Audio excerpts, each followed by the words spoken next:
സാധാരണ കുടുംബത്തിൽ ജനനം, പഠനത്തിന് പണമില്ല. ഒടുവിൽ അതിനുവേണ്ടി സെമിനാരിയിൽ ചേരുന്നു. സെമിനാരിയിൽ നിന്ന് പഠിച്ച് ഇംഗ്ലീഷ് മെച്ചപ്പെടുത്തുന്നു. ആ ഇംഗ്ലീഷ് നാട്ടുകാരെ കൂടെ പഠിപ്പിക്കാമെന്ന് പറഞ്ഞൊരു സ്ഥാപനം തുടങ്ങുന്നു. നമുക്ക് ആക്ച്വലി ലൈഫിൻ്റെ എല്ലാം ഒന്നും ഡിസൈഡ് ചെയ്യാനോ എന്തൊക്കെ സംഭവിക്കുന്നത് നമുക്ക് പ്രഡിക്റ്റ് ചെയ്യാനോ പറ്റില്ല. നമുക്ക് എന്താ ചെയ്യാൻ പറ്റുമെന്ന് വെച്ചാൽ നമ്മൾ എന്തിനാണോ പാഷനേറ്റ് ആയിട്ടുള്ളത് അതിൽ ഹാർഡ് വർക്ക് ചെയ്യുക. ഒരിക്കലും ഒരു അച്ഛൻ പറഞ്ഞ സെമിനാറിലായതുകൊണ്ട് ഒരുപാട് അച്ഛന്മാർ പറഞ്ഞ കഥകളൊക്കെ അറിയാമല്ലോ. അച്ഛൻ പറഞ്ഞാണോ ഒരു മോന് ഈ പശുവിനെ പിടിച്ചു കെട്ട് ഞാൻ കറക്കാമെന്ന് അമ്മയോട് പറയുന്നത്, mummy mummy please marry the cow, I will rotate it എന്ന് പറയുന്നത്. നമുക്ക് ആദ്യം ഡ്രൈവിംഗ് സ്കൂൾ മാസ്റ്റർ അടുത്തിരിക്കുമ്പോൾ എന്ത് കോൺഫിഡൻസ് ആണുള്ളത്? നമ്മളങ്ങ് ഓടിക്കുകയാണ് അവർ പറയുന്നത് കേട്ടിട്ട്. പക്ഷേ വൺസ് നമ്മളത് അത്യാവശ്യം ഓടിച്ചു, കുറേയൊക്കെ സ്ഥലങ്ങളിലേക്ക് പോയി, കുറേ ചലഞ്ചസ് ഒക്കെ ഫേസ് ചെയ്ത് കഴിയുമ്പോൾ നമ്മൾ കോൺഫിഡൻറ്റ് ഡ്രൈവർ ആവും അല്ലേ? അതുപോലെ തന്നെയാണ് ഇംഗ്ലീഷ്. ആദ്യം സംസാരിക്കുമ്പോൾ നമുക്ക് ഫുള്ള് തെറ്റായിരിക്കും. ഗ്രാമർ കാര്യങ്ങൾ അന്വേഷിച്ചിട്ട് കാര്യമില്ല. നമ്മൾ ഉള്ള ലാംഗ്വേജ് വെച്ച് സംസാരിക്കുക. പക്ഷേ കുറേ കഴിയുമ്പോൾ നമ്മൾ കോൺഫിഡൻസ് സ്പീക്കർ ആവും. അപ്പോൾ കോൺഫിഡൻറ്റ് വന്നിട്ട് സംസാരിക്കുക, അല്ലെങ്കിൽ ഇത് പേടിക്കുക, അതിൻ്റെ ഒന്നും ആവശ്യമില്ല.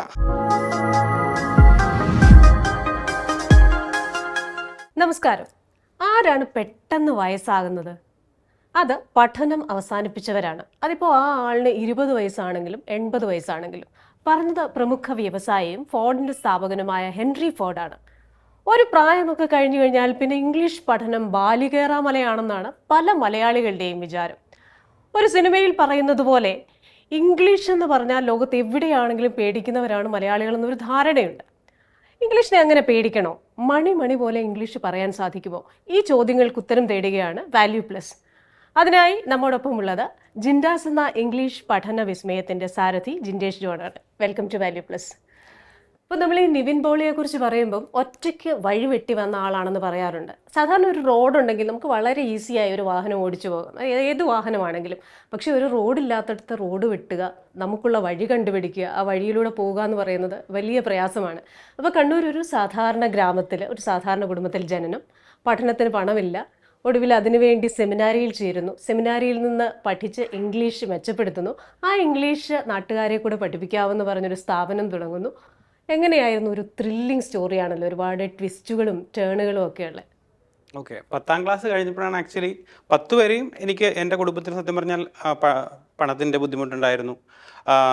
ഞാൻ പഠിച്ചത് ഗവൺമെൻറ് സ്കൂളിലാണ്. അതിനുശേഷം +1 +2 അത് കഴിഞ്ഞ് പഠിക്കുക എന്നുള്ളത് സത്യം പറഞ്ഞാൽ എൻ്റെ ഫാമിലിയെക്കുറിച്ച് ചിന്തിക്കാൻ പറ്റുന്നതിനും അപ്പുറമായിരുന്നു. അപ്പോൾ അങ്ങനെയാണ് ഞാനൊരു അച്ഛനെ കണ്ടുമുട്ടുന്നത്, പള്ളിയിൽ അച്ഛൻ. അച്ഛൻ പറഞ്ഞു, നീ 10 കഴിഞ്ഞ് പോരെ, നമുക്ക് സെമിനാരി പഠിക്കാം, അവിടെ പൈസയൊന്നും വേണ്ട. അങ്ങനെ ഞാൻ സെമിനാരി പോയി ജോയിൻ ചെയ്തു. അവിടെ പഠിച്ചു. 3 വർഷം പഠിച്ചു കഴിഞ്ഞപ്പം എനിക്ക് പിന്നെ കണ്ടിന്യൂ ചെയ്യാൻ തോന്നിയില്ല. അതായത് പിന്നെ നമ്മൾ ഫിലോസഫിക്കാണ് പഠിക്കുന്നത്, അതുകൊണ്ട് ഞാൻ സെമിനാരിയിൽ നിന്ന് ഇറങ്ങി. പക്ഷേ അതിന് ശേഷം എന്തെങ്കിലും പഠിക്കുക എന്ന് ചിന്തിക്കാൻ എനിക്ക് ആ സമയത്ത് ഫിനാൻഷ്യലി പറ്റുന്നുണ്ടായിരുന്നില്ല. പക്ഷേ സംഹൗ ഞാൻ എങ്ങനെയൊക്കെയോ ഒരു 1 ഇയർ ഡിഗ്രി ചെയ്തു. ലൈക്ക് 1 ഇയർ ഡിഗ്രി അല്ല, 3 ഇയർ ഡിഗ്രിയാണ്. ഫസ്റ്റ് ഇയർ കഴിഞ്ഞപ്പോൾ തന്നെ പൈസ ഇല്ലാത്തതുകൊണ്ട് ഞാൻ ആക്ച്വലി പഠിപ്പിക്കാൻ വേണ്ടി ഇറങ്ങിയാണ്. അപ്പോൾ ആ സമയത്ത് ഈവൻ നമുക്ക് അത്യാവശ്യം ലാംഗ്വേജ് ഉണ്ടെങ്കിൽ നോർത്ത് ഇന്ത്യയിലൊക്കെ പഠിപ്പിക്കാം. അങ്ങനെ ഞാൻ അരുണാചൽ പ്രദേശ് പോയിട്ട് അവിടെ പഠിപ്പിക്കാൻ തുടങ്ങിയാണ്. പിന്നെ അങ്ങനെ ഏകദേശം 6 വർഷത്തോളം പഠിപ്പിച്ചു. അപ്പോൾ ഈ പഠിപ്പിക്കുന്ന സമയത്ത് നമുക്കാകെ അവിടെ എന്നൊക്കെ പറഞ്ഞാൽ രാവിലെ 8 മണിക്ക് ക്ലാസ് തുടങ്ങും, ഒരു ഉച്ചയ്ക്ക് തന്നെ കംപ്ലീറ്റ് ആവും. അതിനുശേഷം ഒരുപാട് ഫ്രീ ടൈം ഉണ്ട്. അപ്പം ഞാൻ ചെയ്തതെന്താണെന്ന് വെച്ച് കഴിഞ്ഞാൽ ആ സമയത്ത് തന്നെ സ്കൂളിൻ്റെ ഒരു സഹായത്തോടു കൂടി തന്നെ ഒരു ട്യൂഷൻ സെൻറ്റർ സ്റ്റാർട്ട് ചെയ്തു, സ്പോക്കൺ ഇംഗ്ലീഷിൻ്റെ. അതായത് പുറത്തുള്ള കുട്ടികൾക്കും അതുപോലെ തന്നെ സ്കൂളിലുള്ള കുട്ടികൾക്കും അവിടെ വരാം, സ്പോക്കൺ ഇംഗ്ലീഷ് പഠിക്കാം, പ്രാക്ടീസ് ചെയ്യാം. അത് ഏകദേശം 6 വർഷം തന്നെ ഞാൻ കണ്ടിന്യൂ ചെയ്തു. അപ്പം അങ്ങനെയാണ് ഏകദേശം 6 വർഷമൊക്കെ ആയപ്പം 2017 എൻ്റെ ഒരു കുട്ടി പറയാണ്, എന്തുകൊണ്ടാണ് സാർ ഒരു യൂട്യൂബ് ചാനൽ തുടങ്ങാത്തത്? അപ്പോൾ എനിക്ക് യൂട്യൂബ് ചാനലിൽ വലിയ ഐഡിയ ഒന്നുമില്ല, എന്താണ് യൂട്യൂബ് ചാനൽ. ഞാൻ കുറച്ച് അവിടുത്തെ സ്റ്റുഡൻറ്റ് പറയാണ്, ലൈക്ക് എന്തുകൊണ്ടൊരു യൂട്യൂബ് ചാനൽ തുടങ്ങി ബാക്കിയുള്ളവരെ പഠിപ്പിച്ചുകൂടാ, ഞങ്ങളെ മാത്രമല്ലാതെ എന്തുകൊണ്ട് പബ്ലിക്കായിട്ട് ക്ലാസ്. അന്നെന്ന് പറയുന്നത് അങ്ങനെ യൂട്യൂബ് ഭയങ്കര എക്സ്പെൻസീവ് ആണ്. കാരണം നമുക്ക് ഇന്നത്തെ പോലെ നെറ്റ് ഫ്രീ ഇല്ല, ഒന്ന് ബ്രോഡ്ബാൻഡ് ഒക്കെ ഉള്ളവർ മാത്രമേ യൂട്യൂബ് കാണുള്ളൂ. പക്ഷേ എന്തായാലും ഞാൻ വിചാരിച്ചു, ഓക്കെ കുറച്ച് ക്ലാസ്സസ് യൂട്യൂബിലിടാം. അപ്പോൾ അവൻ തന്നെ എൻ്റെ വീഡിയോ എഡിറ്റ് ചെയ്തു ക്ലാസ്സസ് യൂട്യൂബിലിട്ടു. അപ്പോൾ അങ്ങനെ അന്ന് സ്റ്റാർട്ട് ചെയ്തു. കുറച്ച് നാൾ കഴിഞ്ഞപ്പോൾ എന്ത് സംഭവിച്ചു, ഈ വീഡിയോസിനൊക്കെ അത്യാവശ്യം വ്യൂ തരാൻ തുടങ്ങി, സബ്സ്ക്രൈബേഴ്സ് കൂടി. അങ്ങനെ അറൗണ്ട് 1 lakh സബ്സ്ക്രൈബേഴ്സിലേക്ക് മാറി. കുറേ അധികം പേര് എന്നോട് ചോദിച്ചു, ക്ലാസ്സസ് ഞങ്ങൾക്ക് ഓൺലൈനായിട്ട് പഠിപ്പിക്കുമോ? കാരണം ഗൾഫിലൊക്കെ ഉള്ള സ്റ്റുഡൻസ് ആണ്. അപ്പോൾ ഞാൻ വിചാരിച്ചു എങ്ങനെ ഇവർ ഇംഗ്ലീഷ് പഠിപ്പിക്കാം, കാരണം എനിക്ക് നേരിട്ട് പഠിപ്പിച്ചിട്ടുള്ളൊരു ശീലമേ ഉള്ളൂ. അപ്പം അത് ഞാൻ വിചാരിച്ചു ഓക്കെ ഫോൺ കോൾ ത്രൂ പഠിപ്പിക്കാം. അങ്ങനെ ഫോൺ കോൾ ത്രൂ പഠിപ്പിക്കാൻ തുടങ്ങി, പല രീതിയിൽ പഠിപ്പിക്കാൻ തുടങ്ങി. ഏറ്റവും എഫക്റ്റീവായിട്ട് എങ്ങനെ പഠിപ്പിക്കാമെന്നായിരുന്നു ഞാൻ ചിന്തിച്ചത്. അങ്ങനെ അവരോട് ഇനീഷ്യലിയൊക്കെ എന്താണ് മെയിൻലി കോള് തന്നെയായിരുന്നു. കോള്, വാട്സപ്പ്, അങ്ങനെ പല പല വഴികളിലൂടെ പഠിപ്പിക്കാൻ ആരംഭിച്ചു. പിന്നെ എനിക്ക് തോന്നി വാട്സപ്പിലൂടെയൊക്കെ ചാറ്റ് ചെയ്തുകൊണ്ടൊന്നും ഒരിക്കലും ഇവർക്കൊരു എഫക്റ്റ് കിട്ടില്ല. അവർ ലേൺ ചെയ്യണമെങ്കിൽ തീർച്ചയായിട്ടും ഫോൺ കോൾ ത്രൂ തന്നെ അല്ലെങ്കിൽ സംസാരിച്ച് തന്നെ പഠിക്കണം. അപ്പം അങ്ങനെ അന്ന് എൻ്റെ കൂടെ വർക്ക് ചെയ്യുന്ന ഒരുപാട് ഇംഗ്ലീഷ് ടീച്ചേഴ്സ് ഉണ്ടായിരുന്നു. അവരൊക്കെ എൻ്റെ കൂടെ പാർട്ട് ടൈം ആയിട്ട് ജോയിൻ ചെയ്തു. ഞങ്ങൾ സ്റ്റാർട്ട് ചെയ്തു. പിന്നെ ഈ കോവിഡ് സമയത്താണ് എനിക്ക് ആക്ച്വലി ഇത് രണ്ടും കൂടി മാനേജ് ചെയ്യാൻ പറ്റാത്തൊരു സിറ്റുവേഷൻ വന്നു. പിന്നെ സ്കൂൾസൊക്കെ പൂട്ടി നമ്മൾ വീട്ടിൽ വെറുതെ ഇരിക്കുന്ന സമയമാണ്. അങ്ങനെ ഫുള്ളി ഇതിലേക്ക് കോൺസെൻട്രേറ്റ് ചെയ്യാൻ തീരുമാനിക്കുകയായിരുന്നു. അങ്ങനെയാണ് ഈ ഒരു സംരംഭം സ്റ്റാർട്ട് ചെയ്തത് 2019. അപ്പോൾ അതൊരു കൗതുകമുള്ള കഥയാണ്. ആ കഥയിലെ ഒരു ടേണിംഗ് പോയിന്റ് എന്ന് പറയുന്നത് ആ ഒരു വിദ്യാർത്ഥിയാണ്. നമ്മൾ ഈ VT ഭട്ടതിരിപ്പാട് വലിയ എഴുത്തുകാരനാണ്. അദ്ദേഹത്തെ മലയാളം പഠിപ്പിച്ചത് ഒരു 13-കാരിയായ ഒരു തീയാടി പെൺകുട്ടിയാണെന്ന് കേട്ടിട്ടുണ്ട്. എന്ന് പറഞ്ഞ പോലെ ആ വിദ്യാർത്ഥി കൊണ്ടുവന്ന ആ ഒരു സ്പാർക്ക്, ആ സ്പാർക്കിൽ നിന്നാണ് ഇന്ന് വന്ന ആ ഒരു എന്താ പറയുന്ന ഈ മനോഹരമായ ആ ഒരു പുതിയ ലോകത്തേക്ക് എത്തിച്ചേരുന്നത്. അപ്പോൾ ആ വിദ്യാർത്ഥിയുടെ പേരെന്താണ്? പിന്നെ ആളിനെ കണ്ടിട്ടുണ്ടോ? ഇത്രയും വളർന്ന കാര്യമൊക്കെ പറഞ്ഞിട്ടുണ്ടോ? തീർച്ചയായിട്ടും. ആള് ആക്ച്വലി ഞാനുമായിട്ട് ഇപ്പോഴും കണക്ട് ചെയ്തിട്ടുള്ള ആളാണ്. ആളുടെ പേര് അനുജ് എന്നാണ്. അവൻ ആക്ച്വലി 12th കഴിഞ്ഞ് BTech കംപ്ലീറ്റ് ചെയ്തു. ഇപ്പം ഒരു കമ്പനിയിൽ വർക്ക് ചെയ്യാണ്. ഈവൻ അറൗണ്ട് 1 or 2 months നമ്മുടെ കമ്പനിയിൽ അവൻ ഇന്റേൺഷിപ്പ് വരെ ചെയ്തിട്ടുണ്ട്. അവൻ ആക്ച്വലി ഡിജിറ്റൽ മാർക്കറ്റിംഗ് ആണ് പഠിച്ചത്. സോ ഇന്റേൺ ആയിട്ട് കൂടെ നമ്മുടെ കമ്പനിയിൽ അറൗണ്ട് 2 months, ഞാൻ പറഞ്ഞത് ഓഫ്ലൈനായിട്ടല്ല ഓൺലൈനായിട്ട് അവൻ ചെയ്തിട്ടുണ്ട്. സോ എപ്പോഴും കണക്റ്റഡ് ആണ്. അവനറിയാം ആക്ച്വലി അവൻ തന്നെയാണ് ഇത് സ്റ്റാർട്ട് ചെയ്ത് തന്നത്. അല്ലെങ്കിൽ ഇപ്പം ഞാൻ സംസാരിക്കുമ്പോഴാണെങ്കിലും അവനോട് പറയും ഓക്കെ, അതൊരു സത്യം പറഞ്ഞ ഒരു ഇതായിരുന്നു, ലൈക്ക് എന്താ പറയുക, ഒരു ടേണിംഗ് പോയിന്റ് ആയിരുന്നു. അതായത് ഓക്കെ, നമ്മളിപ്പോൾ പറയുമല്ലോ ലക്ക് എന്നൊക്കെ പറയുമല്ലോ, പക്ഷെ ഇത് ലക്കാണോ എന്ന് ചോദിച്ചു കഴിഞ്ഞാൽ ലക്ക് മാത്രമല്ല, ഐ വാസ് പ്രിപ്പയർഡ്. സോ അവനോട് ഞാൻ സംസാരിക്കുമ്പോൾ ഞാൻ പറയാനുണ്ട്, അതായത് നീ തന്നെയാണ് തീർച്ചയായിട്ടും എനിക്ക് ആ ഒരു സ്റ്റാർട്ടിങ്, ആ ഒരു ടേണിംഗ് പോയിന്റ് ഉണ്ടാക്കി തന്നത്. അപ്പം മെയിനായിട്ട് ഞാൻ ആ സമയത്ത് റെഡി ആയിരുന്നു ക്ലാസ്സസ് എടുക്കാൻ, പക്ഷേ ഇതിനെക്കുറിച്ചൊന്നും അറിയില്ല. ഇപ്പം നമ്മൾ ലൈഫ് നോക്കുവാണെങ്കിൽ എപ്പോഴും അങ്ങനെ തന്നെയാണ്. ആ ഒരു ടേണിംഗ് പോയിന്റ് മാത്രമല്ല, നമ്മൾ എപ്പോഴൊക്കെ റെഡിയാണോ അപ്പോഴൊക്കെ ഒരു സംഭവം നമുക്ക് കൊണ്ട് തരും. അതായത് നമുക്ക് ആക്ച്വലി ലൈഫിൻ്റെ എല്ലാം ഒന്നും ഡിസൈഡ് ചെയ്യാനോ എന്തൊക്കെ സംഭവിക്കുന്നത് നമുക്ക് പ്രെഡിക്റ്റ് ചെയ്യാനോ പറ്റില്ല. നമുക്ക് എന്താ ചെയ്യാൻ പറ്റുമെന്ന് വെച്ച് കഴിഞ്ഞാൽ, നമ്മൾ എന്തിനാണോ പാഷനേറ്റ് ആയിട്ടുള്ളത് അതിൽ ഹാർഡ് വർക്ക് ചെയ്യുക. ഹാർഡ് വർക്ക് ചെയ്ത് കഴിയുമ്പം ഓട്ടോമാറ്റിക്കായിട്ട് ഒരു സിറ്റുവേഷൻ വരുമ്പോൾ നമുക്ക് ടേണിംഗ് പോയിന്റ് ഓട്ടോമാറ്റിക്കായിട്ട് അവിടെ റെഡി ആയിരിക്കും. അതിന് നമ്മൾ പ്രിപ്പയർ ചെയ്യാന്നാണ് എനിക്ക് എൻ്റെ ലൈഫിലൂടെ മനസ്സിലായത്. നമ്മൾ സാധാരണ പറയാറുണ്ട് ഇന്ദ്രനെയും ചന്ദ്രനെയും പേടിക്കാത്തവരാണ് മലയാളികളെന്ന്. പക്ഷെ നന്നായിട്ട് ഇംഗ്ലീഷ് സംസാരിക്കുന്ന ഒരാളെ കണ്ടു കഴിഞ്ഞു കഴിഞ്ഞാൽ മൂർഖമാമിനെയാണല്ലോ ചവിട്ടിയതെന്ന് ആ ഒരു ഡയലോഗ് പറയാത്ത മലയാളികൾ കുറവാണ് എന്ന് വേണമെങ്കിൽ പറയാം. അപ്പോൾ ഇങ്ങനെ നമ്മൾ പേടിക്കേണ്ട ഒരു കാര്യമുണ്ടോ? ഈ ഇംഗ്ലീഷ് ഫോബിയയ്ക്ക് കാരണം എന്താണ്? അങ്ങനെ പേടിക്കേണ്ട ഒന്നാണോ ഇംഗ്ലീഷ്? അതായത് മലയാളികളുടെ ഒരു പ്രശ്നം എന്ന് പറഞ്ഞാൽ നമ്മൾ പഠിച്ചു വളർന്നതിൻ്റെ ഒരു കുഴപ്പമാണ്. അതായത് ഇംഗ്ലീഷ് ലാംഗ്വേജ് എന്ന് പറയുന്നത്, ഇപ്പോൾ ഇംഗ്ലീഷ് എന്ന് ചോദിച്ചാൽ എന്താണ്? ഇംഗ്ലീഷ് എന്ന് പറയുന്നത് നമ്മൾ സ്കൂളിൽ കോളേജിലൊക്കെ പഠിച്ചത് ഇംഗ്ലീഷ് ആസ് എ സബ്ജക്റ്റ് ആണ്. അതായത് നമ്മൾ ലിറ്ററേച്ചർ പഠിക്കുന്നുണ്ട്, ഗ്രാമർ പഠിക്കുന്നുണ്ട്, ബാക്കി എല്ലാ കാര്യങ്ങളും പഠിപ്പിക്കും. ഇംഗ്ലീഷ് മാത്രമല്ല, ഹിന്ദിയാണെങ്കിൽ പോലും നമ്മൾ 10 വരെ ഹിന്ദി പഠിക്കുന്നുണ്ട്, പക്ഷെ നമുക്ക് ഹിന്ദി സംസാരിക്കാൻ അറിയില്ല. അത് എന്തുകൊണ്ടാണെന്ന് ചോദിച്ചു കഴിഞ്ഞാൽ, ഒരു ഭാഷ, അതായത് ഇംഗ്ലീഷ് ആയാലും ഹിന്ദി ആയാലും മലയാളം ആയാലും നമ്മൾ ആദ്യം പഠിക്കേണ്ടത് സംസാരിക്കാനാണ്. പക്ഷെ നമ്മൾ പരിശീലിച്ച് വരുന്നതെന്ന് പറഞ്ഞാൽ ആദ്യം നമ്മൾ എഴുതാൻ പഠിക്കും, വായിക്കാൻ പഠിക്കും. അപ്പോൾ തന്നെ നമ്മുടെ മൈൻഡ് പറയും ഓക്കെ ഇതത്ര പറ്റുന്ന പരിപാടിയല്ല. പക്ഷേ ആദ്യം നമ്മൾ സംസാരിക്കാനാണ് പഠിക്കുന്നതെങ്കിൽ ബാക്കിയൊക്കെ ചെയ്യാൻ എളുപ്പമാണ്. ഇപ്പം നമുക്കറിയാം, നമ്മൾ മലയാളം നമ്മൾ ആദ്യം പഠിച്ചത് എഴുതാനോ അതുപോലെ തന്നെ വായിക്കാനോ അല്ല, നമ്മൾ സംസാരിക്കാൻ പഠിച്ചു. അതുപോലെ തന്നെയാണ് ഓരോരോ സ്ഥലത്തുള്ളവരും. അവർ ഏത് ഭാഷയാണ് അവരുടെ മദർ ടങ്ക് എന്ന് പറഞ്ഞാൽ അവർ ആദ്യം സംസാരിക്കാൻ പഠിക്കുന്നു. അതിനുശേഷം ബാക്കി കാര്യങ്ങളിലേക്ക് തിരിയുമ്പോൾ നമുക്ക് പേടി ഉണ്ടാവില്ല. മലയാളികളെ സംബന്ധിച്ചാണെങ്കിൽ ഇംഗ്ലീഷ് എന്ന് പറയുന്നത്, അല്ലെങ്കിൽ ഇംഗ്ലീഷ് സംസാരിക്കുന്നവരെന്ന് പറയുന്നത് എഡ്യൂക്കേറ്റഡ് ആണ്, അല്ലെങ്കിൽ വലിയ നിലയിലുള്ളവരാണെന്നൊക്കെ ചിന്തിക്കും. പക്ഷെ അതിനകത്തൊരു യാഥാർത്ഥ്യമില്ല. കാരണം ഇംഗ്ലീഷ് ലാംഗ്വേജ് എന്ന് പറയുന്ന ഒരു സ്കില്ലാണ്. നമ്മളതിനൊരു ടാലൻ്റ് ആയിട്ട് കൺസിഡർ ചെയ്യേണ്ട കാര്യമില്ല. അതായത് നമ്മൾ പ്രാക്ടീസ് ചെയ്യുകയാണെങ്കിൽ നമുക്ക് ഡെവലപ്പ് ചെയ്തെടുക്കാൻ പറ്റുന്ന ഒരു സ്കില്ല് മാത്രമാണ് ലാംഗ്വേജ് സ്കിൽ എന്ന് പറയുന്നത്. എക്സാമ്പിൾ പറയുന്നത് ഡ്രൈവിംഗ് പോലെ അല്ലേ? ഇപ്പോൾ ഡ്രൈവിംഗ് ഇപ്പോൾ പലരും പറയാറുണ്ട് ഞാൻ ഡ്രൈവ് ചെയ്യുന്നില്ല കാരണം എനിക്ക് കോൺഫിഡൻസ് ഇല്ല. ഈ കോൺഫിഡൻസ് എപ്പോഴാണ് വരിക? കോൺഫിഡൻസ് വരണമെങ്കിൽ നമ്മൾ ആദ്യം കോൺഫിഡൻസ് ഇല്ലാതെ ഡ്രൈവ് ചെയ്യണം. നമുക്ക് ആദ്യം ഡ്രൈവിംഗ് സ്കൂൾ മാസ്റ്റർ അടുത്തിരിക്കുമ്പോൾ എന്ത് കോൺഫിഡൻസ് ആണുള്ളത്, നമ്മളങ്ങ് ഓടിക്കുകയാണ് അവർ പറയുന്നത് കേട്ടിട്ട്. പക്ഷേ വൺസ് നമ്മളത് അത്യാവശ്യം ഓടിച്ചു, കുറേയൊക്കെ സ്ഥലങ്ങളിലേക്ക് പോയി, കുറേ ചലഞ്ചസ് ഒക്കെ ഫേസ് ചെയ്ത് കഴിയുമ്പോൾ നമ്മൾ കോൺഫിഡൻറ്റ് ഡ്രൈവർ ആവും അല്ലേ. അതുപോലെ തന്നെയാണ് ഇംഗ്ലീഷ്. ആദ്യം സംസാരിക്കുമ്പോൾ നമുക്ക് ഫുള്ള് തെറ്റായിരിക്കും, ഗ്രാമർ കാര്യങ്ങൾ അന്വേഷിച്ചിട്ട് കാര്യമില്ല, നമ്മൾ ഉള്ള ലാംഗ്വേജ് വെച്ച് സംസാരിക്കുക. പക്ഷേ കുറേ കഴിയുമ്പോൾ നമ്മൾ കോൺഫിഡൻസ് സ്പീക്കർ ആവും. അപ്പോൾ കോൺഫിഡൻറ്റ് വന്നിട്ട് സംസാരിക്കുക, അല്ലെങ്കിൽ ഇത് പേടിക്കുക, അതിൻ്റെ ഒന്നും ആവശ്യമില്ല. ആർക്കും ഡെവലപ്പ് ചെയ്യാൻ പറ്റുന്ന ഒരു കാര്യം മാത്രമാണ് ഏത് ലാംഗ്വേജും, ഇംഗ്ലീഷ് ഉൾപ്പെടെ. നമ്മൾ ഈ പറയുന്ന പോലെ ആദ്യമായിട്ട് ചിക്കൻ ബിരിയാണി വെക്കുമ്പോൾ ശരിയാകുന്നവരെന്ന് പറയുന്നത് വളരെ ചുരുക്കമായിരിക്കും. അത് പലതവണ ഉണ്ടാക്കി അതിൻ്റെ ഒരു പാകം മനസ്സിലാവുമ്പോഴാണല്ലോ അത് കറക്റ്റ് ആകുന്നത്. പക്ഷെ പലപ്പോഴും ആൾക്കാർ ഈ തുടക്കത്തിൽ തന്നെ ഇതെന്നെ കൊണ്ട് പറ്റില്ല എന്നങ്ങ് തീരുമാനിക്കുന്ന ഒരു അവസ്ഥയുണ്ടല്ലോ. Necessity is the mother of invention എന്ന് പറയാറുണ്ട്. അപ്പോൾ ആ ഒരു ആവശ്യബോധം ഉണ്ടെങ്കിൽ എനിക്ക് തോന്നുന്നു ഒരു പക്ഷേ കുറച്ചുകൂടെ സ്പീഡിൽ ഇംഗ്ലീഷ് പഠിക്കാനായിട്ട് സാധിക്കും. പിന്നെ നമ്മൾ ഒരു പ്രയോഗം ഉണ്ടല്ലോ, speak English in the Mallu way. നമ്മൾ മലയാളികളെ കുറിച്ച്, മലയാളികളുടെ ഇംഗ്ലീഷ് ഭാഷാ പരിജ്ഞാനം, അങ്ങനെ പല കാര്യങ്ങളും പറയും. അപ്പോൾ നമുക്ക് പൊതുവേ ഇംഗ്ലീഷ് പറയുമ്പം ട്രാൻസ്ലേറ്റ് ചെയ്ത് പറയാനുള്ള ഒരു ടെൻഡൻസി ഉണ്ടെന്ന് പറയാറുണ്ട്. അതായത് അതിൻ്റെ ഏറ്റവും ഒരു ലോക്കൽ വേർഷനിൽ പറഞ്ഞ, ഒരിക്കലും ഒരു അച്ഛൻ പറഞ്ഞ, സെമിനാറിലായതുകൊണ്ട് ഒരുപാട് അച്ഛന്മാർ പറഞ്ഞ കഥകളൊക്കെ അറിയാമല്ലോ. അച്ഛൻ പറഞ്ഞാണ്, ഒരു മോന് ഈ പശുവിനെ പിടിച്ചു കെട്ട് ഞാൻ കറക്കാമെന്ന് അമ്മയോട് പറയുന്നത്, mummy mummy please marry the cow, I will rotate it എന്ന് പറയുന്നത്. അപ്പോൾ അത് ഒരു ലോക്കൽ വെർഷൻ ആണെങ്കിൽ പോലും പല കാര്യങ്ങളും ഇതുപോലെ ട്രാൻസ്ലേറ്റ് ചെയ്ത് ശരിയായ മീനിങ് കൺവേ ചെയ്യാൻ പറ്റിയില്ല എന്ന് വരും. അപ്പോൾ ഇങ്ങനെയൊക്കെ ചിന്തിക്കുന്നവരുണ്ടല്ലോ, എൻ്റെ ഈ ട്രാൻസ്ലേഷൻ ഇംഗ്ലീഷാണ്, അത് പ്രശ്നമാണോ എന്നൊക്കെ. അതൊക്കെ എങ്ങനെ പരിഹരിക്കാം? ആദ്യം നമ്മൾ ഒരിക്കലും നമ്മുടെ ഫസ്റ്റ് സ്റ്റേജും വേറൊരാളുടെ 8th സ്റ്റേജും തമ്മിൽ കമ്പയർ ചെയ്യണമെന്ന് പറയും.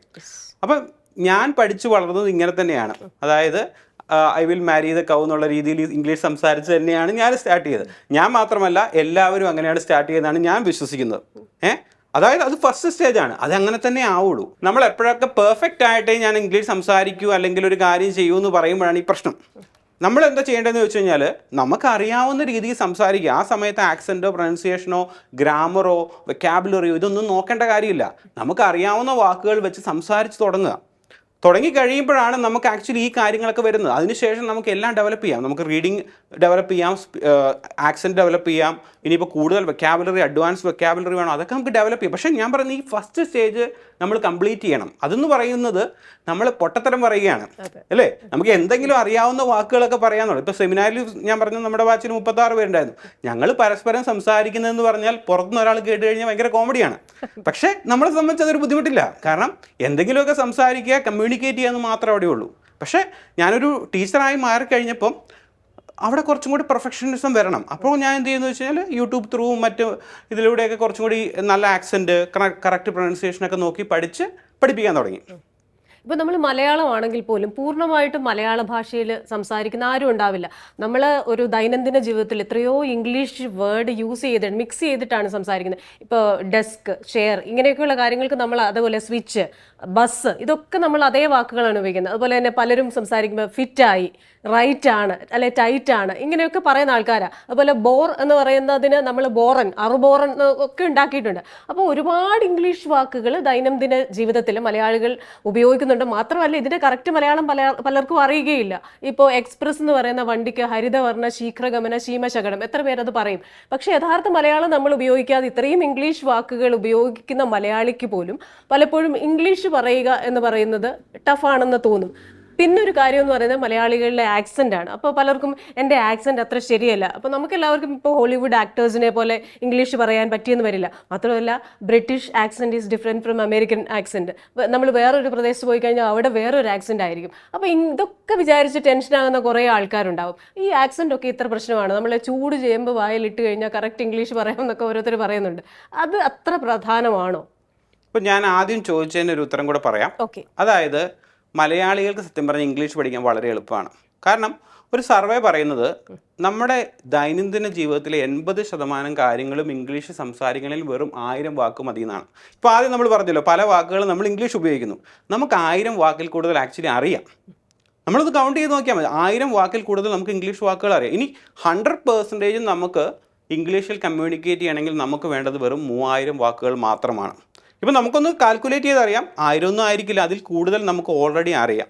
നമ്മുടെ പ്രശ്നം എന്ന് പറഞ്ഞാൽ നമ്മളിതൊന്ന് ഓർഗനൈസ് ചെയ്ത് പ്രാക്ടീസ് ചെയ്ത്, അതായത് പരിശീലിക്കുന്നില്ലാത്തതിൻ്റെ ഒരു പ്രശ്നമാണ്. നമുക്ക് അറിവില്ലാത്തതിൻ്റെ ഒരു പ്രശ്നമില്ല.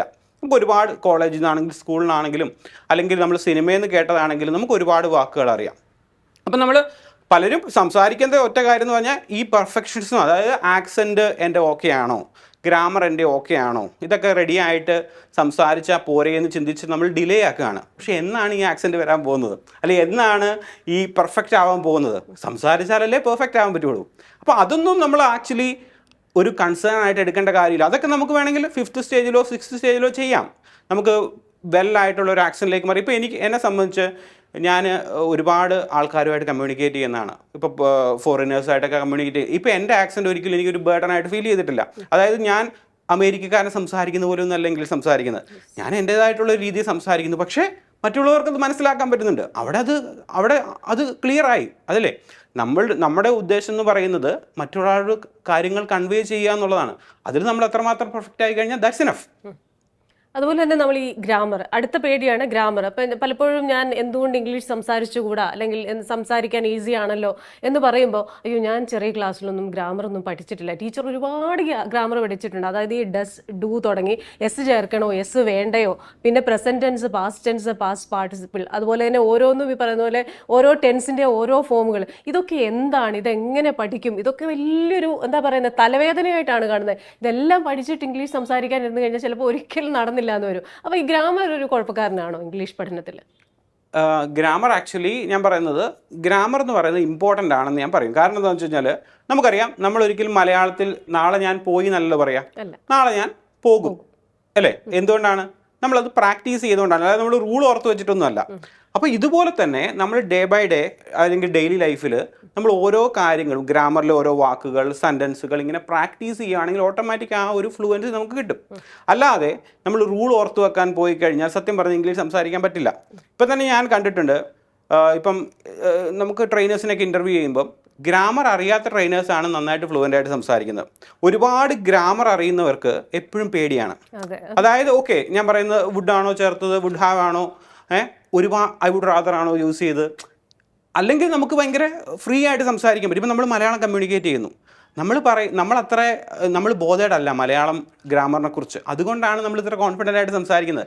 നമ്മുടെ മനസ്സിൽ മലയാളത്തിൻ്റെ ഗ്രാമറും റൂൾസും കാര്യങ്ങളൊക്കെ ഉണ്ടെങ്കിൽ നമുക്കൊരിക്കലും മലയാളം കോൺഫിഡൻ്റ് ആയിട്ട് സംസാരിക്കാൻ പറ്റില്ല. സോ ഇനീഷ്യലി ഞാൻ പറയുന്നത്, പെർഫെക്റ്റ് ആയിട്ട് ഗ്രാമർ പഠിക്കേണ്ടത് സ്കൂൾ ടീച്ചേഴ്സാണ്. കാരണം അവർക്കത് പഠിപ്പിക്കണം അടുത്ത തലമുറയെ, അല്ലേ?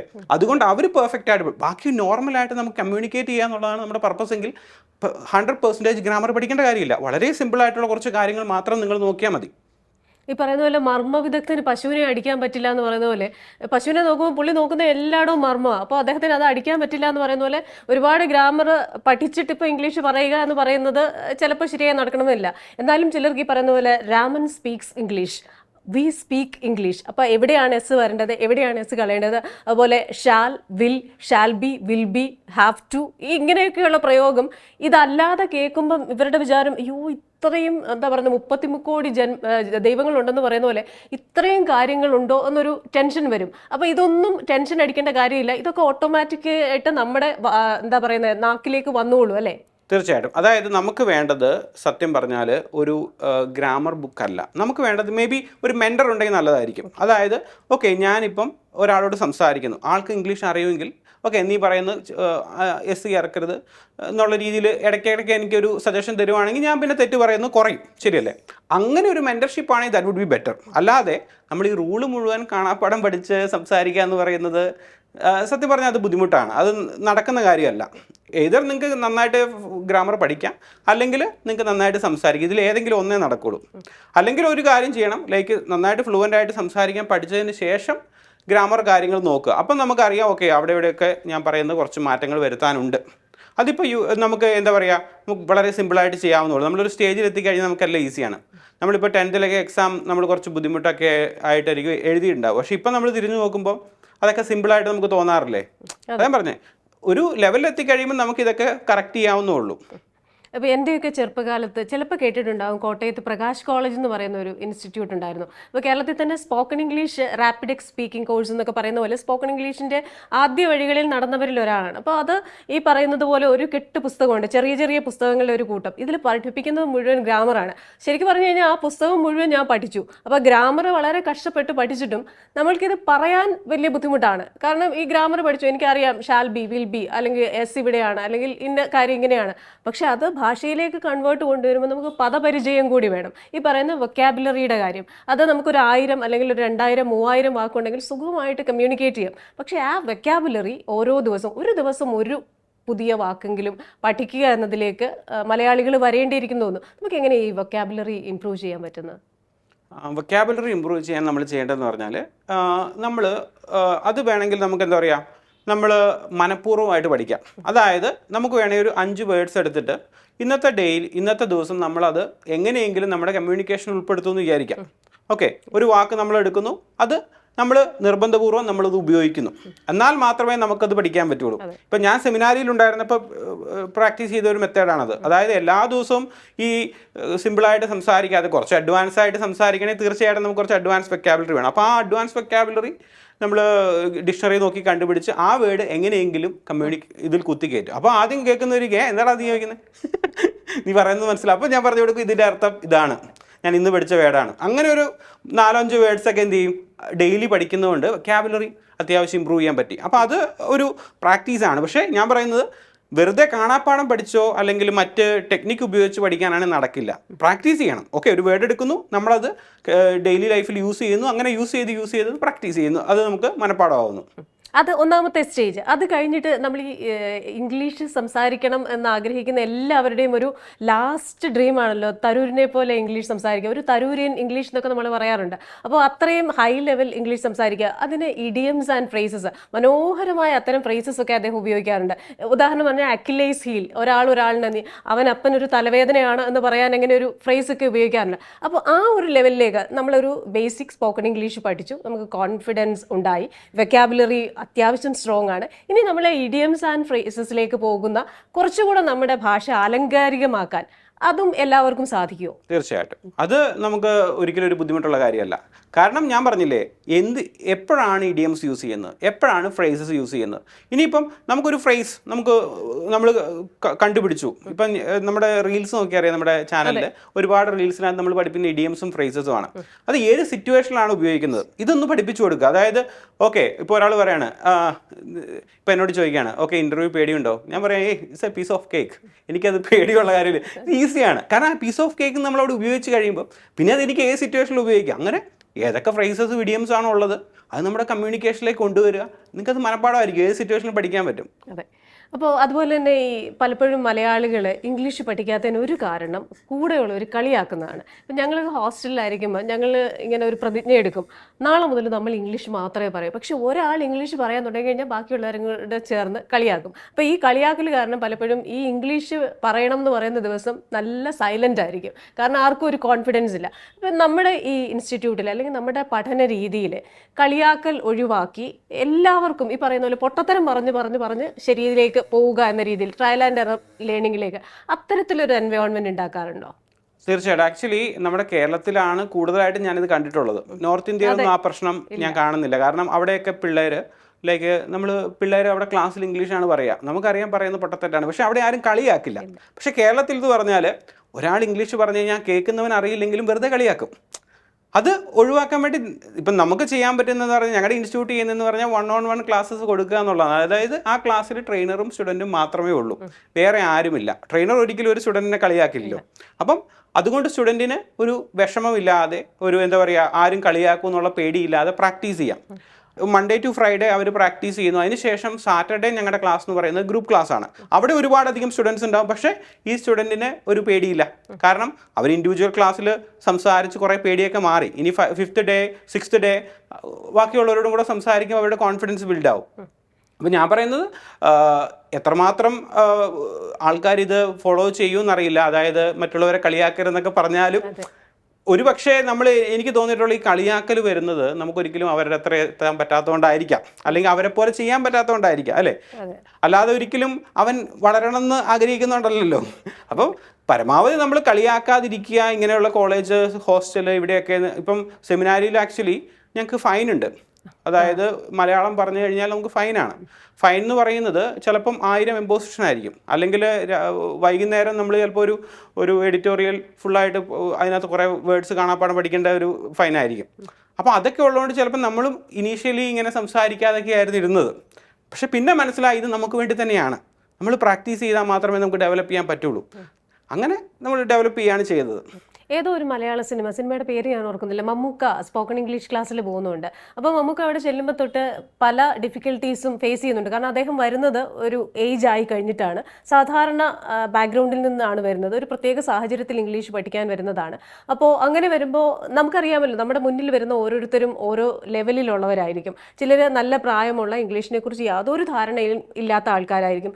ചിലരൊരു +2 ഒക്കെ കഴിഞ്ഞ് അത്യാവശ്യം ഇംഗ്ലീഷ് അറിയാവുന്നവരായിരിക്കും. ചിലരാണെങ്കിൽ ഒരു ഡിഗ്രി ഒക്കെ കഴിഞ്ഞ് ഒരു പ്രൊഫഷണൽ കോഴ്സിലേക്കോ അല്ലെങ്കിൽ ഒരു മത്സര പരീക്ഷയിലേക്കോ IELTS പോലെയുള്ള ലാംഗ്വേജ് ക്ലിയറൻസിനൊക്കെ പോകുന്നവരായിരിക്കും. ഇങ്ങനെ ഓരോ ലെവലിലുള്ള ആൾക്കാരാണല്ലോ നമ്മുടെ മുന്നിൽ വരുന്നത്. അപ്പോൾ നമ്മളൊരു 1-to-1 ട്രെയിനിങ് കൊടുക്കുമ്പോൾ, ഇപ്പം ജിൻഡേഷിന് ചേരുന്ന കുപ്പായം എനിക്ക് ചേരില്ല, എനിക്ക് വേറെ അളവെടുത്താണ് തയ്ക്കുക. അപ്പം അങ്ങനെ ഒരു ടൈലേർഡ് ആയിട്ട് ഓരോരുത്തരുടെയും എന്താ പറയുന്നത്, അവരുടെ ഒരു കേപ്പബിലിറ്റി, അവരുടെ ഇപ്പോഴത്തെ ഇംഗ്ലീഷിലുള്ള ധാരണ, ഇതൊക്കെ ഒന്ന് അസസ് ചെയ്തിട്ടാണോ അടുത്ത ലെവലിലേക്ക് പോകുന്നത്?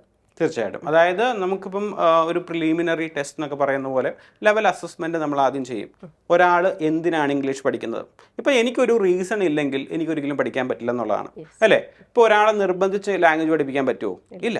ഇപ്പോൾ കഴിഞ്ഞ ദിവസം എൻ്റെ ഒരു ഫ്രണ്ട് ആളുടെ ബ്രദറിന് വേണ്ടിയിട്ട് എന്നെ സമീപിച്ചു. അതായത് ആൾക്ക് ഇമ്മീഡിയറ്റ്ലി UK പോകണം, പക്ഷേ അറൗണ്ട് 1 മന്ത് ടൈമേ ഉള്ളൂ. ആൾക്ക് ലാംഗ്വേജ് അത്രയും ഇല്ല. IELTS എടുക്കണം. 1 മന്ത് കൊണ്ട് എങ്ങനെയെങ്കിലും ആളെ ഒന്ന് പഠിപ്പിച്ച് ഒരു 5 എങ്കിലും അല്ലെങ്കിൽ 6 എങ്കിലും ഒന്ന് ചെയ്തു കൊടുക്കണം എന്ന് പറഞ്ഞു. ഞാൻ പറഞ്ഞു ഓക്കെ, നമുക്ക് ചെയ്യാം, കുഴപ്പമൊന്നുമില്ല. ആൾക്ക് കാരണം അത്രയും നെസസിറ്റി ഉണ്ട്, ആൾ അത്രയും തൽപരനാണ്. ആൾക്ക് ലാംഗ്വേജ് ബേസിക് ഇല്ലെങ്കിലും ആളവിടെ. അപ്പം ഞാൻ പറഞ്ഞു ആൾക്ക് ക്രാഷ് കോഴ്സ് കൊടുത്തു, ഇൻഡിവിജ്വൽ ട്രെയിനറെ കൊടുത്തു, മാക്സിമം ടൈം, അതായത് 1-2 അവറൊക്കെ വെച്ചിട്ട് തന്നെ ആൾക്ക് ട്രെയിൻ ചെയ്തു. ആൾ ആക്ച്വലി വിത്തിൻ 2 വീക്സ് തന്നെ IELTS എഴുതി ആൾക്ക് അറൗണ്ട് മോർ ദാൻ 5 കിട്ടി. കാരണം അത് എന്തുകൊണ്ടാണെന്ന് ചോദിച്ചു കഴിഞ്ഞാൽ ആൾ അത്രമാത്രം ആവശ്യത്തിലായിരുന്നു. അപ്പം ഈ ആവശ്യകത ഉണ്ടെങ്കിൽ തീർച്ചയായിട്ടും നമുക്ക് ആരെയും പഠിപ്പിക്കാൻ പറ്റും. അതുപോലെ തന്നെ ഈ ടൈലേർഡ് എന്ന് പറയുമ്പോൾ അത് വലിയൊരു ഫാക്ടറാണ്. ഇപ്പം പല റിക്വയർമെൻ്റ് ഉണ്ടല്ലോ, എന്തിന് നിങ്ങൾ പഠിക്കുന്നു. ഇപ്പം നിങ്ങൾക്ക് ഗ്രാമറിൻ്റെ ആവശ്യമില്ല, ജസ്റ്റ് കമ്മ്യൂണിക്കേറ്റ് ചെയ്യാനാണെങ്കിൽ ആ രീതി പഠിപ്പിച്ചാൽ മതി. നമുക്ക് ആ രീതിയിലുള്ള ട്രെയിനിങ് ആയിരിക്കും കൊടുക്കുന്നത്. അതേ സമയത്ത് നിങ്ങളൊരു ടീച്ചറാണ്, നിങ്ങൾ പ്രൊഫഷണലായിട്ട് പഠിപ്പിക്കേണ്ട ഒരാളാണെങ്കിൽ ആ രീതിയിലുള്ള ട്രെയിനിങ് ആയിരിക്കും നമ്മൾ കൊടുക്കുന്നത്. ഏതൊക്കെ ഇപ്പം നമുക്ക് ചില കോർപ്പറേറ്റ് കമ്പനീസിൽ നമ്മൾ ട്രെയിനിങ് കൊടുക്കാറുണ്ട്. കേരളത്തിൽ തന്നെ പല കമ്പനീസിലും അവരുടെ സ്റ്റാഫിന് നമ്മൾ ട്രെയിനിങ് കൊടുക്കാറുണ്ട്, ലാംഗ്വേജ് ട്രെയിനിങ്. ആ സമയത്ത് എന്ന് പറയുമ്പോൾ അവരുടെ റിക്വയർമെൻറ്റ് എല്ലാവരും ഡിഫറൻ്റ് ആണ്. ചിലപ്പോൾ സെയിൽസ് ആയിരിക്കാം, അല്ലെങ്കിൽ ക്ലയൻസുമായിട്ട് ഡീൽ ചെയ്യുന്ന മറ്റ് ജോബ്സ് ആയിരിക്കാം. അപ്പോൾ എന്താണോ റിക്വയർമെൻറ്റ് അതിനനുസരിച്ച് കസ്റ്റമൈസ് ചെയ്തിൽ അതിൽ എക്സ്പെർട്ടൈസ് ഉള്ള ട്രെയിനേഴ്സ് ആയിരിക്കും ക്ലാസ് എടുക്കുന്നത്.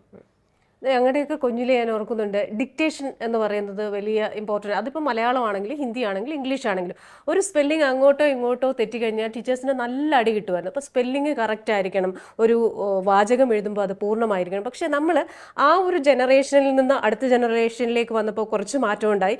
ഇപ്പോൾ നമ്മൾ ഏറ്റവും പുതിയ ന്യൂജൻ എന്ന് പറയുന്ന കുട്ടികളിലേക്ക് എത്തി നിൽക്കുമ്പം ഇവരെല്ലാ കാര്യങ്ങൾക്കും ഷോർട്ട് ഫോം കണ്ടുപിടിച്ചിട്ടുണ്ട്. ഐ ഡോണ്ട് നോ എന്ന് പറയുന്നതിന് IDK എന്ന് പറയാം. അപ്പോൾ പല കാര്യങ്ങളിലും ഞാൻ കുറച്ചുനാൾ പഠിപ്പിക്കുമ്പം ഈ ആൻസർ ഷീറ്റിൽ പോലും ഇത്തരത്തിലുള്ള ഷോർട്ട് ഫോം, ചിലപ്പം കഴിഞ്ഞ ജനറേഷനിലുള്ള ഒരു ടീച്ചറിന് ഇതെന്താന്ന് പോലും അറിയില്ല. മാത്രവുമല്ല, പ്രയോഗവശാൽ ഒരു ഇംഗ്ലീഷ് ഉത്തരം നമ്മൾ എഴുതുമ്പോൾ IDK എന്ന് എഴുതി വെച്ച് കഴിഞ്ഞാൽ നമുക്ക് മാർക്ക് കൊടുക്കാനുള്ള സ്കോപ്പും ഇല്ല. അപ്പോൾ ഇത്തരത്തിൽ അങ്ങനെ ഒരു ജനറേഷൻ ഗ്യാപ്പും ഉണ്ടല്ലോ. അപ്പോൾ ഒരു സ്പീഡായിട്ടുള്ള ഫാസ്റ്ററായിട്ടുള്ള ജനറേഷൻ വരുമ്പോൾ അവരിതിനെല്ലാം ചെറിയ ചെറിയ ചുരുക്കെഴുത്തുകൾ, അപ്പോൾ നമ്മൾ അവർക്ക് വേണ്ടിയിട്ട് വേറൊരു ടൈപ്പ് ഓഫ് ഇംഗ്ലീഷ് പഠന രീതി കണ്ടുപിടിക്കേണ്ടതായിട്ടുണ്ടോ? എനിക്ക് ആക്ച്വലി ഇപ്പോഴത്തെ ഒരു സിറ്റുവേഷൻ മനസ്സിലായതാണ്. ഇപ്പം നമ്മുടെ സ്റ്റാഫ്സ് ആണെങ്കിലും മറ്റ് ലൈക്ക് ട്രെയിനേഴ്സ് അല്ല ഞാൻ പറഞ്ഞ മറ്റ് സ്റ്റാഫ് ഉണ്ടല്ലോ, സെയിൽസൊക്കെ വർക്ക് ചെയ്യുന്നത്. അപ്പോൾ അവരുമായിട്ട് കമ്മ്യൂണിക്കേറ്റ് ചെയ്യുമ്പോൾ ഞാൻ പറഞ്ഞ ജെൻസിയിൽ കണ്ട ഒരു പ്രത്യേകത എന്ന് പറഞ്ഞാൽ അവർ കമ്മ്യൂണിക്കേറ്റ് ചെയ്യുന്ന ഈ രീതിയിലാണ്. അതായത് മെസ്സേജ് അയക്കുന്ന നമുക്ക് മനസ്സിലാവുക പോലും ഇല്ല. അതായത് പല ഷോർട്ട് ഫോംസും നമ്മളെ സംബന്ധിച്ച് എന്താണ് ഇതെന്താണ് അയക്കുന്നതെന്ന് പോലും നമ്മൾ ചിന്തിക്കും. അങ്ങനെ ഒരു അതെ ഇന്നെന്ന് പറയുമ്പം നമ്മൾ കൂടുതലായിട്ട് AI ഡിപ്പെൻഡൻ്റ് ആണ്. അതായത് പലരും ChatGPT യൂസ് ചെയ്യാതെ ഒന്നും മെയിൽ അയക്കാൻ പറ്റില്ല, അല്ലെങ്കിൽ ഒരു ആർട്ടിക്കിളും നമുക്ക് കോൺഫിഡൻ്റ് ആയിട്ട് കൊടുക്കാൻ പറ്റില്ല എന്നുള്ളൊരു സിറ്റുവേഷൻ. നമ്മളൊക്കെ വളർന്നു വന്നതെന്ന് പറഞ്ഞാൽ, ഇപ്പം ഞാനൊക്കെ വളർന്നു വന്നതെന്ന് പറഞ്ഞാൽ അങ്ങനെ ഒരു സംഭവം ഇല്ല. നമ്മൾ എന്താണോ ഉള്ളത് അത് നമ്മൾ തന്നെ റൈറ്റ് ചെയ്യുക, സ്പെല്ലിങ് നമ്മൾ കറക്റ്റ് ചെയ്യുക എന്നുള്ളത്. ഇപ്പം ഞാൻ ആദ്യം പറഞ്ഞ സ്പീക്കിങ്ങിനെയാണ്. റൈറ്റിങ്ങിലേക്ക് പോകുമ്പോൾ തീർച്ചയായിട്ടും നമ്മളത് പെർഫെക്റ്റ് ആയിട്ട് തന്നെ ചെയ്യണം, അല്ലേ? കാരണം നമ്മൾ ChatGPT ഡിപ്പെൻഡൻ്റ് ആയി പോയി കഴിഞ്ഞ് കഴിഞ്ഞാൽ തീർച്ചയായിട്ടും എന്താ സംഭവിക്കുന്നത് വെച്ച് കഴിഞ്ഞാൽ കുറേ നാൾ കഴിയുമ്പോൾ നമുക്ക് ഈ ക്രിയേറ്റീവ് സ്കിൽസ് ഇല്ലാതിരിക്കും. ഇപ്പം മനുഷ്യൻ്റെ ഏറ്റവും വലിയ പ്രത്യേകത എന്ന് പറഞ്ഞാൽ മനുഷ്യൻ ക്രിയേറ്റീവ് ആണെന്നുള്ളൊരു കാര്യമാണ്. ആ ഒരു സ്കില്ല് നമ്മൾ AIക്ക് വിട്ടുകൊടുത്തിട്ട് നമ്മൾ പിന്നെ എന്ത് സ്കില്ലാണ് ഡെവലപ്പ് ചെയ്യുക? അങ്ങനെയുള്ള സ്റ്റുഡൻസിനെ നമ്മൾ ചെയ്യുന്നതെന്ന് പറഞ്ഞു കഴിഞ്ഞാൽ പെർഫെക്റ്റ് ആയിട്ട് റീഡിങ്, റൈറ്റിങ്, സ്പീക്കിംഗ്, ലിസണിങ്, ഈ LSRW കംപ്ലീറ്റ് ആയിട്ട് ഡെവലപ്പ് ചെയ്യുക എന്നുള്ളതാണ്. ഇപ്പോഴത്തെ പുതിയ തലമുറ അങ്ങനെയാണ്. അതായത് കുറേയൊക്കെ അവർ ഡിപ്പെൻഡൻ്റ് ആണ്. അതായത് ഇപ്പോൾ സ്പെല്ലിങ് തെറ്റിയാലും കമ്പ്യൂട്ടറിലാണ് ടൈപ്പ് ചെയ്യുന്നതെങ്കിൽ അത് ഓട്ടോമാറ്റിക്കായിട്ട് കറക്റ്റ് ആവും. അപ്പോൾ അവർ സ്പെല്ലിങ്ങിനെ കുറിച്ച് ബോധേഡല്ല. പക്ഷേ എൻ്റെ അഭിപ്രായത്തിൽ നമ്മൾ കുറേയൊക്കെ കാര്യങ്ങൾ നമ്മൾ പെർഫെക്റ്റ് ആവാൻ ശ്രമിക്കണം റൈറ്റിങ്ങിൽ, സ്പീക്കിങ്ങിലല്ല റൈറ്റിങ്ങിൽ. അതുപോലെ തന്നെ പണ്ടൊക്കെ ഈ പറഞ്ഞതുപോലെ പുസ്തകം വായന ഒരു ഹരമായിട്ടുള്ള ആൾക്കാരുണ്ടായിരുന്നു.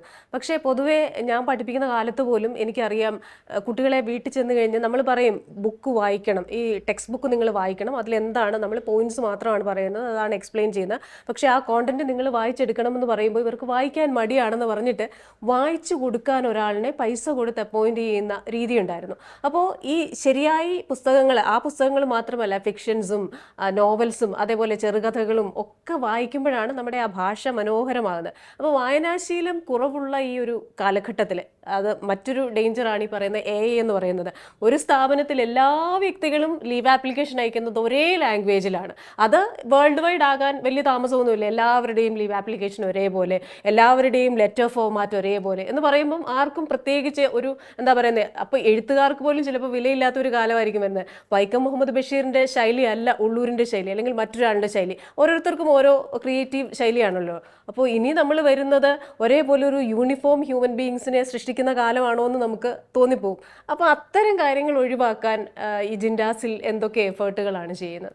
ഇപ്പം ഞാൻ പറഞ്ഞാൽ ലേണിംഗ് എന്ന് പറയുന്നത് സത്യം പറഞ്ഞാൽ കുറേയൊക്കെ സെൽഫ് ലേണിംഗ് എന്ന് വേണേൽ പറയാം. അതായത് നമ്മൾ എത്ര കാര്യങ്ങൾ നമ്മുടെ ലൈഫിൽ നമ്മൾ എത്ര കാര്യങ്ങളാണ് കോളേജ് വരെ പഠിച്ചത്, അതാണോ നമ്മൾ യൂസ് ചെയ്യുന്നത്?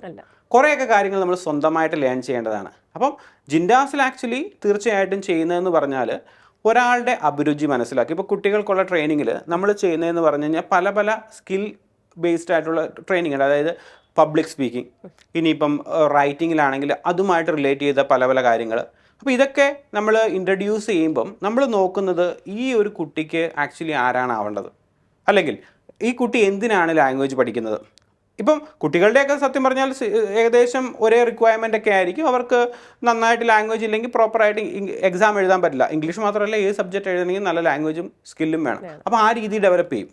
ഈ നമ്മൾ പരിണാമ സിദ്ധാന്തത്തിൽ പറയുന്നത് മനുഷ്യർ വാലുള്ള ജീവിയായിരുന്നെന്നും ആ വാല് ലോപിച്ച് ഉപയോഗിക്കാതെ വന്നപ്പോൾ വാലില്ലാത്ത ജീവിയായി മാറി എന്നൊക്കെ പറയാറുണ്ടല്ലോ. എന്ന് പറയുന്നത് പോലെ റൈറ്റിംഗ് എന്ന് പറയുന്ന പാർട്ട് വരുമ്പോഴത്തേക്ക് ഇപ്പോൾ കൂടുതലും ടൈപ്പിങ്ങിൻ്റെ കാലമാണ്. എല്ലാ കാര്യങ്ങളും ഈ ഷോർട്ട് ഫോമിൽ ടൈപ്പ് ചെയ്ത് വിടും. അപ്പോൾ ഒന്നിരുന്ന് പേപ്പറിൽ എഴുതാനുള്ള ഒരു സാവകാശം പലർക്കും ഇല്ല. അതുകൊണ്ട് തന്നെ എൻ്റെ ഒരു കൗതുകത്തിന് ചോദിക്കുകയാണ്, കുട്ടികൾ അവിടെ വരുന്ന ആൾക്കാരെ ഈ ഇംഗ്ലീഷ് ഈ പേപ്പറിൽ നമ്മുടെ ആ പേനയൊക്കെ തൊട്ട് നമ്മുടെ ഒരു ഫീലുണ്ടല്ലോ, പേന തൊട്ട് പേപ്പർ തൊട്ട് അതൊക്കെ അങ്ങോട്ടും ഇങ്ങോട്ടും ഒന്ന് മടക്കിയൊക്കെ നോക്കി അതിന് ശേഷം എഴുതുന്ന ആ ഒരു രീതി പരിശീലിപ്പിക്കാനായിട്ട്, അതുപോലെ സ്പീഡിൽ എഴുതാൻ, ഒരു പരീക്ഷയാവുമ്പോൾ സ്പീഡിൽ എഴുതാനുള്ള ഒരു സ്കില്ല് കൂടെ വേണമല്ലോ, അത് പരിശീലിപ്പിക്കാറുണ്ടോ? എഴുത്ത് ആക്ച്വലി ഇന്നത്തെ ഈ ഒരു ഓൺലൈൻ വേൾഡിൽ എത്രമാത്രം പ്രാക്ടിക്കൽ ആണെന്നുള്ളതാണ് പ്രശ്നം. പക്ഷേ നമ്മളങ്ങനെ എഴുത്തും വായനയുമായിട്ടുള്ള ഒരു രീതി ഒരുപാട് ഫോളോ ചെയ്യുന്നില്ലെന്ന് വേണേൽ പറയാം. മാക്സിമം നമ്മൾ അതായത് വരുന്ന ആൾക്കാരുടെ റിക്വയർമെൻ്റ് ഒക്കെ തന്നെ സ്പീക്കിംഗ് ആയതുകൊണ്ട് നമ്മൾ ആ ഒരു ഇതിലേക്ക് ഓവറായിട്ട് വരുന്നില്ല. പക്ഷേ അങ്ങനെ ഒരു റിക്വയർമെൻ്റ് ഉണ്ടെങ്കിൽ തീർച്ചയായിട്ടും അതും കൂടെ നമ്മൾ ഇൻക്ലൂഡ് ചെയ്യും. ഇപ്പം എൻ്റെ ഒരു സ്റ്റോറി പറയുകയാണെങ്കിൽ എൻ്റെ ലൈഫ് ആക്ച്വലി മാറിയത് ഞാൻ കൂടുതൽ വായിച്ചപ്പോഴാണ്. അതായത് ഒരുപാട് ബുക്സ് ഞാൻ വായിച്ചു, അതുപോലെ തന്നെ റൈറ്റ് ചെയ്യാൻ സ്റ്റാർട്ട് ചെയ്തു. ഇപ്പോൾ 2020 ഞാൻ സ്വന്തമായിട്ടൊരു ബുക്ക് എഴുതി. അതായത് speak English in 30 days, around 100 pages വരുന്ന ബുക്കാണ്. അത് ആ ഒരു കോവിഡ് സമയത്ത് ഞാൻ ആക്ച്വലി പേപ്പറിൽ എഴുതി ക്രിയേറ്റ് ചെയ്തൊരു ബുക്കാണ്. പക്ഷേ ഇന്ന് എന്നോട് ഒരു ബുക്ക് എഴുതാൻ പറ്റുമോ എന്ന് ചോദിച്ചു കഴിഞ്ഞാൽ ഞാൻ കുറച്ച് മടുക്കുക. കാരണം ഇന്നത്തെ കാലം എന്ന് പറയുമ്പോൾ ഭയങ്കര ഈസി ആയിട്ട് എന്ത് ചെയ്യാം അതിനെക്കുറിച്ചാണ് ചിന്തിക്കുന്നത്. അപ്പം ഇനിയുള്ള തലമുറയിൽ ഈ ChatGPT ഒന്നും ഉപയോഗിക്കാതെ സ്വന്തം റൈറ്റ് ചെയ്ത് ഉള്ള ഓതേഴ്സൊക്കെ വരുമോ എന്നുള്ള കാര്യം തന്നെ നമുക്ക് സംശയമാണ്. ഇനി നമ്മുടെ ഒരു സിഗ്നേച്ചർ ക്വസ്റ്റ്യൻ ആണ്, എല്ലാ ഗസ്റ്റുകളോടും നമ്മൾ ചോദിക്കുന്ന ചോദ്യമാണ്, how do you define success? വിജയത്തെ എങ്ങനെയാണ് നിർവചിക്കുന്നത്? ഓക്കെ, ഞാൻ ആക്ച്വലി കഴിഞ്ഞൊരു ഇൻ്റർവ്യൂ നിങ്ങൾ കണ്ടിരുന്നു. ആ ഇതിൽ ഈ ഒരു ക്വസ്റ്റ്യനും ഞാൻ കണ്ടിരുന്നു. സോ അതിനകത്ത് എനിക്ക് തോന്നുന്നു നമ്മുടെ ലൈക്ക് ഗസ്റ്റ് പറഞ്ഞത് ഇതാണ്, ലൈക്ക് എന്താണ് ഹാപ്പി ആവുക, അതുപോലെ തന്നെ എന്താണ് മനസ്സമാധാനം ഉണ്ടാവുക. പക്ഷെ ഞാൻ ആക്ച്വലി ഡിഫൈൻ ചെയ്യുന്നത് പറഞ്ഞാൽ തീർച്ചയായിട്ടും നമ്മുടെ ഒരു എഫേർട്ട് മൂലം നമുക്ക് ഒരാളെ ലൈഫ് ട്രാൻസ്ഫോം ചെയ്യാൻ പറ്റുന്നുണ്ടെങ്കിൽ അതാണ് സക്സസ്.